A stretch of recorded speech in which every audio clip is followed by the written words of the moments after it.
Joseph Vijay எனும் நான்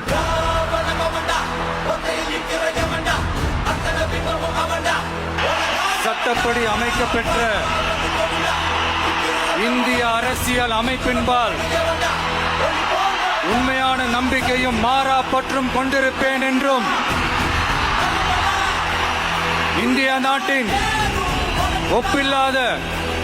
முழு முதல் ஆட்சியையும் ஒருமையையும் நிலை நிறுத்துவேன் என்றும்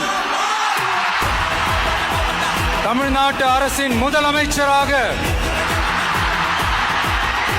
உண்மையாகவும் உளச்சான்றின்படியும் என் கடமைகளை நிறைவேற்றுவேன் என்றும் அரசியல் அமைப்பிற்கும் சட்டத்திற்கும் இணங்க அச்சமும் ஒருதலை சார்பும் இன்றி விருப்பு வெறுப்பை விலக்கி பலதரப்பட்ட மக்கள் அனைவருக்கும்